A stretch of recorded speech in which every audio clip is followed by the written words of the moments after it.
जय श्री माधव। आज जो है हम त्रिकाल संध्या करेंगे। तो त्रिकाल संध्या में सबसे पहले जो है वो गायत्री मंत्र है। और गायत्री मंत्र से पहले अगर आप मतलब सुबह उठते हो, कि अब कुछ लोगों का मिथ है कि हम सुबह सुबह 6 बजे उठते हैं, 8 बजे उठते हैं, कर नहीं पाते। जिस टाइम उठते हो उसी टाइम कर लो। नहाने की भी ज़रूरत नहीं है और अपना मुंह धोने की भी कोई ज़रूरत नहीं है। सबसे पहले आप वहीं बेड पे बैठे बैठे कर लो। अपने सिर के ऊपर जो है दोनों हाथों को रखो और हर हर गंगे का जाप करो कि हे गंगा मैया मुझे पवित्र करो। फिर उसके बाद आप अपने त्रिदेवों से जो है वो क्षमा मांगो, यानी कि ब्रह्मा विष्णु महेश। और उसके बाद आप ओम का उच्चारण करो। ओम, जैसे ओम। इस तरह से आपको 3 बार उच्चारण करना। का मतलब है ओम, यानी कि ब्रह्मा विष्णु और महेश। तो आप ओम का उच्चारण करें 3 बार। उसके बाद आप गायत्री मंत्र का जाप करें। ओम भूर्भुवः स्वः तत्सवितुर्वरेण्यं भर्गो देवस्य धीमहि धियो यो न प्रचोदयात्। ओम भूर्भुवः स्वः तत्सवितुर्वरेण्यं भर्गो देवस्य धीमहि धियो यो न प्रचोदयात्। ओम भूर्भुवः स्वः तत्सवितुर्वरेण्यं भर्गो देवस्य धीमहि धियो यो न प्रचोदयात्। फिर उसके बाद जो है आप भगवान महाविष्णु जी के धर्म संस्थापना के 16 नाम, भगवान विष्णु जी के धर्म संस्थापना के 16 नाम, चतुर्युग के अवतारों के सबसे महत्वपूर्ण 16 अवतारों के नाम हैं। तो ये मंत्र मानव जीवन के जन्म से मृत्यु और जीव चक्र बंधन से सामाजिक, भौतिक और पारिवारिक आपदा से रक्षा पाने के लिए प्रतिफलदायक है। तो श्री विष्णु सोर्स नाम श्लोक। औषधे चिंतित विष्णु भोजने च जनार्दनम, यानी कि औषधि औषधि लेकर, औषधि लेते समय भगवान श्री विष्णु जो सृष्टि का भरण पोषण और पालन करने वाले हैं का स्मरण करें। भोजन करते समय जनार्दन, लोगों को कष्ट हरने वाले भगवान श्री कृष्ण का स्मरण करें। शयने पदनाभ्याम च विवाह च प्रजापतिम, सोते समय भगवान पदनाभ्याम जी, जिनके श्री चरण कमल की तरह सुकोमल हैं, का स्मरण करें। विवाह के समय भगवान प्रजापति, सृष्टि की सृजना करने वाले, का स्मरण करें। युद्धे चक्रधरम देव प्रवासे चति विक्रमम, युद्ध के समय चक्रधर भगवान, चक्रधारी भगवान श्री विष्णु श्री कृष्ण का स्मरण करें। प्रवास यात्रा के समय पर त्रिविक्रम भगवान दत्तात्रेय का सम्मान करें। नारायणम तनु त्यागे श्रीधरम प्रिसंग में, मृत्यु के समय भगवान नारायण का स्मरण करें। परिवार में शांति और पति पत्नी में सुख शांति के लिए भगवान श्रीधर, देवी लक्ष्मी के पति का स्मरण करें। दुसपने समर गोविंदम संकटे मधुसूदनम, बुरे स्वप्न आते हों तो गोविंद गोवर्धन को धारण करने वाले भगवान श्री कृष्ण का स्मरण करें। हिंदी में बता रहा हूँ मैं आपको भी किस लिए किए जाते हैं 16 नाम। संकट के समय में भगवान मधुसूदन, मधु नामक दैत्य को मारने वाले भगवान श्री कृष्ण का स्मरण करें। कानने नरसिंह ज पावके जल शैन्यम, जंगल में संकट के समय भगवान नरसिंह का स्मरण करें। अग्नि संकट के समय भगवान के जल शैन्यम अवतार का स्मरण करें।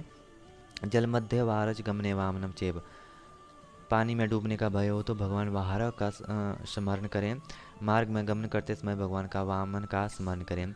पर्वत रघुनंदनम सर्व कार्येषु माधवम, पर्वत पर संकट के समय रघुनंदन भगवान श्री राम का स्मरण करें। स्वर्ग, मृत्यु, पाताल और कोटि ब्रह्मांड में किसी भी आपद के समय भगवान माधव का नाम स्मरण करें। उसके बाद आता है 10 अवतार स्तुति। भगवान महाविष्णु जी ने चारों युगों में महत्वपूर्ण 24 अवतार धारण करते धरती माता का उद्धार किया था, जिसमें से धर्म संस्थापना के मुख्य 10 अवतार हैं। जो मनुष्य इस 10 अवतार के श्लोक को रोज त्रिसंध्या के माध्यम से प्रार्थना करते हैं, उन सभी मानव का सांसारिक, भौतिक, पारंपरिक आपदा से उद्धार हो जाता है और मानव जीवन के सबसे बड़े दुर्लभ परम पद मोक्ष गति को प्राप्त होता है। 10 अवतार स्त्रोत श्लोक। प्रलय प्योदि जले धितवान अशिवेदम, वहित वीत चरित्र खेदम, केशव धितमीन श्री जय जगदीश हरे, मत्स्य अवतार है। और क्षितिरति विपुल तरे तप तिष्टि पृष्ठे धरनी धारण किन चक्र गिष्टे, केशव धित कच्छप रूप जय जगदीश हरे, कच्छप अवतार। वस्ती दर्शन से धरनी तब लगना, ससिनी क्लंक्लेव निगमना, केशव धित शुक्र रूप जय जगदीश हरे, वराह अवतार। तब कर कमल वरे नखम अद्भुत श्रीगम, दलित हिरण्य कसबूत अनुभ्रेगम, केशव धित नर हरि रूप जय जगदीश हरे, नरसिंह अवतार। छल्यासी विक्रमण्य बलिम अद्भुत वामन, पदनख नीर जनित जन पावन, केशवधित वामन रूप जय जगदीश हरे, इनका वामन अवतार है। क्षत्रिय रुधिरमय जगत अपगत पापप, सन्यापसी पैसी समति भवतापप, केशवधित विघुपति रूप जय जगदीश हरे, परशुराम अवतार। वितरसी दिक्षु रणधिक पति कमनीयम, 10 मुख मौलिम बलिम रमणीयम, केशवधित रघुपति रूप जय जगदीश हरे, राम अवतार। वैसी वपसी विस्तवस्नम जलदाभम हल हीति भीलित मिलित यमुनाभम केशवदित हलधर रूप जय जगदीश हरे बलराम अवतार। नंदसी यज्ञ विदेर अह श्रुति जातम सदय हृदय दशित पशुघातव केशव धित दस विदरु धृत बुद्ध शरीर जय जगदीश हरे बुद्ध अवतार। मलेच्छ निवह निधने कलयसी करवालम धूमकेतु इम किम अपि करालव केशव धित कल की शरीर जय जगदीश हरे। ये कल की अवतार था और इसका मतलब ये है कि भगवान जो है मलेच्छों का वध करेंगे और धूमकेतु की तरह भयंकर रूप जो है वो धारण करेंगे। श्री जयदेव कवेर इदिदम उदिदम उदारम श्रेणु सुखदम भवसारम केशव दस विदरूप जय जगदीश हरे। तो ये भगवान के 10 अवतार पूरे हैं। उसके बाद आती है दुर्गा माधव स्तुति। तो युग युग में माता योगमाया राधा रानी और भगवान महाविष्णु श्री कृष्ण युग के अंत में धरा अवतरण करके धर्म संस्थापना करते हैं और इस समय कलयुग का अंत हो चुका है और माता योगमाया दुर्गा देवी जी महालक्ष्मी के रूप में और भगवान श्री कृष्ण माधव के रूप में सत्युग की प्रतिष्ठा और धर्म संस्थापना कार्य करने के लिए शास्त्रों के अनुसार अवतार हो चुके हैं। इसी कारण सभी मनुष्य को माता दुर्गा देवी और भगवान माधव जी का मंत्र दुर्गा माधव स्तुति भजन करना जरूरी है। दुर्गा माधव स्तुति श्लोक।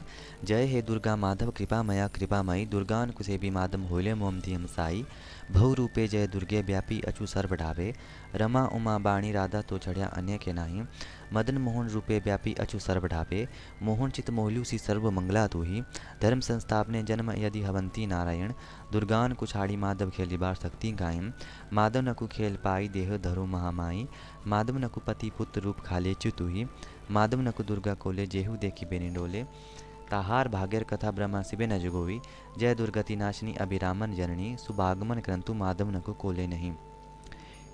इस दोहे का जो है मतलब मैं हिंदी में भी आपके लिए एक ना पूरा ही मतलब लेके आऊँगा हिंदी और दोनों में इसका बाद में। तो अब इसका आगे का आता है कि भगवान माधव कल की राम के 108 नाम भजन करने हैं फिर आपको त्रिकाल संध्या करते वक्त। इस समय कलयुग को जो है वो 5130वां साल चल रहा है। बुक में तो 128वां लिखा है ना बट अभी 130वां चला है। ये 2 साल पहले हिंदी में ट्रांसलेट की गई थी। तो विभिन्न सनातन शास्त्रों ग्रंथों और भविष्यमालिका पुराण के अनुसार भगवान माधव कल की रूप धरा अवतरण करेंगे और इसकी रचना की गई है। इसी कारण सभी सनातनियों को भगवान माधव का नाम भजन करना सबसे जरूरी महत्वपूर्ण तत्व है। जिस प्रकार त्रेता युग में भगवान राम नाम से सभी मनुष्य ऋषि मुनि देवता आदि का उद्धार हुआ था और द्वापर युग में भगवान कृष्ण के नाम से सभी प्राणियों का उद्धार हुआ था, ठीक उसी प्रकार कलयुग के इस संघर्षमय युग संधि काल में माधव नाम की उद्धार का ही एकमात्र सहारा है। अब जो है वो हम कलयुग का जो नया मंत्र है वो करेंगे, जो माधव का नया मंत्र है। क्योंकि सतयुग में जो था वो मंत्र और सतयुग त्रेता युग में जो था मंत्र कुछ और था, अब जो है मंत्र जो है वो उल्टा हो गया है।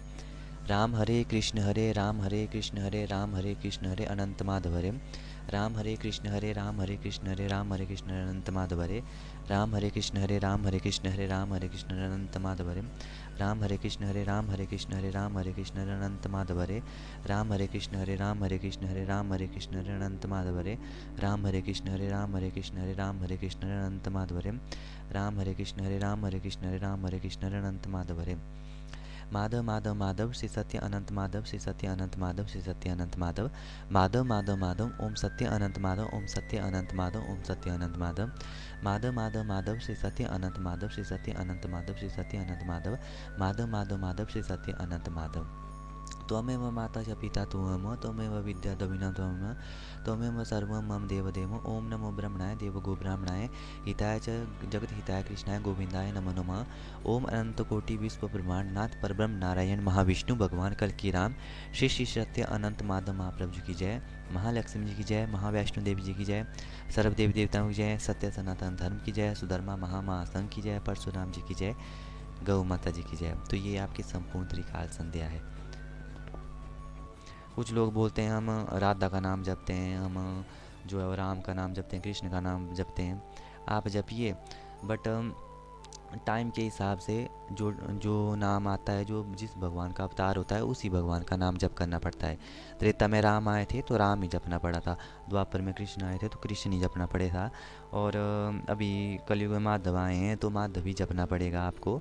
अगर आप और नाम जप रहे हो तो आप वो भी जपते रहो, बट अंतिम में तो माधव ही है। क्योंकि दवाई जब मेडिसिन कोई भी काम नहीं करेगी, कोई भी मतलब जब आंधी तूफान जो कुछ भी आएगा, डिजास्टर होंगे, तृतीय विश्व युद्ध होगा, बीमारियां महामारियां आएंगी, तो कोई भी नाम उस टाइम जो है वो काम नहीं आएगा। सिर्फ एक ही नाम काम आएगा, माधव नाम। यही औषधि के रूप में माधव नाम ही काम आएगा। तो आप जितना जल्दी हो सके माधव नाम जपने का प्रयास डाल दीजिएगा। और इसमें त्रिसंध्या का नियम बताया है। प्रातः संध्या का समय 3:45 से सुबह 6:30 बजे तक। मध्याह्न संध्या का समय दिन 11:30 बजे से लेकर 12:30 बजे तक। और सायं संध्या का समय सूर्यास्त के 30 मिनट पहले सूर्यास्त तक, यानी कि 5 बजे से लेकर 6:30-7 बजे तक। जो मनुष्य सत्यु को जाना चाहते हैं वो इन श्लोकों की स्तुति करें और मानव से देवता प्राप्त करके सत्यु को भोग कर सकते हैं। तो ये थी त्रिकाल संध्या के बारे में कि त्रिकाल संध्या क्यों करनी चाहिए और संपूर्ण त्रिकाल संध्या क्या क्या है उसके बारे में था। कुछ लोगों के ये भी डाउट आते हैं कि हमने जो है गुरु मंत्र ले रखा है, हम किसी और देवी देवता की साधना करते हैं, तो क्या हम माधव नामी ये वो जितनी भी शक्तियाँ थी, चाहे वो बगलामुखी हो, चाहे वो कामाख्या हो, चाहे वो शिव जी भगवान हो, चाहे वो राम हो, चाहे वो कृष्ण हो, चाहे वो सैटेलाइटें हों, चाहे वो मोबाइल फ़ोन हो, चाहे वो यंत्र हो, चाहे वो मंत्र हो, सारे के सारे जो हैं भगवान कल्कि के कंट्रोल में हैं। जितनी भी शक्तियाँ हैं वो भगवान कल्कि के कंट्रोल में। कोई भी देवी देवता आपको नहीं बचा सकता है कि यहाँ कुछ रोक दे ये वो। तो सारी की सारी मतलब सब जो है मतलब बंधे हुए हैं, सबको भगवान ने बांध के रखा हुआ है। क्योंकि सारी की सारी शक्तियाँ जो हैं वो भगवान कल्कि के पास हैं। जो भगवान कल्कि करेंगे वही होगा। इसके अलावा किसी भी देवी देवता की शक्ति, किसी भी हनुमान की, बगलामुखी की, कामाख्या की कोई भी शक्तियाँ जो है वो काम नहीं करेगी। सारी की सारी शक्तियाँ जो है वो भगवान ही सब भगवान के पास हैं, क्योंकि वो 64 कलापूर्ण हैं।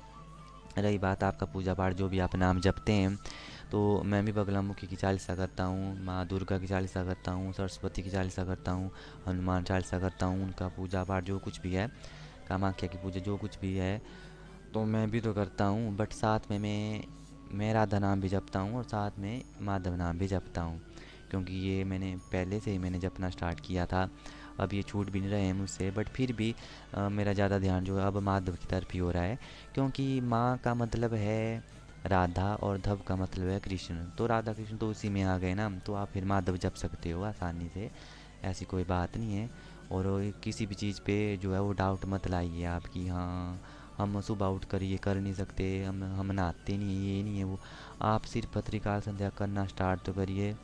सबसे पहले आप करना स्टार्ट करो, नियम और कानून इसके बाद में देखो, क्योंकि सबसे पहले करना होता है।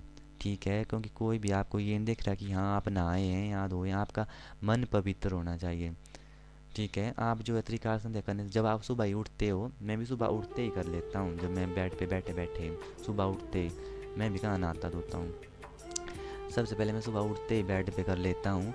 और आप अपने दोनों हाथों को अपने सिर के ऊपर रखेंगे, अपनी कर्ण पट्टी के ऊपर, और हर हर गंगे जो है वो हर हर गंगे बोलेंगे। हर हर गंगे के बाद जो है आप उनको बोलेंगे, हे माँ मुझे पवित्र करिएगा, हे गायत्री माँ मुझे क्षमा कीजिएगा, हे त्रिदेव मुझे क्षमा कीजिएगा। क्योंकि आप ओम मंत्र का जो है वो 3 बार जाप करेंगे, तो वो ओम मंत्र में त्रिदेव हैं, उनसे क्षमा मांगिएगा। गायत्री माता से क्षमा मांगिएगा, आप गायत्री मंत्र करेंगे। और फिर आप उसके बाद स्टार्ट कीजिए। आपको कोई नहीं मारेगा ना आपको कुछ ऐसा वैसा करेगा। आप निश्चित होकर जो है त्रिकाल संध्या कीजिएगा। ठीक है, तो यही मैं आपको बताना चाहता था। जय श्री माधव।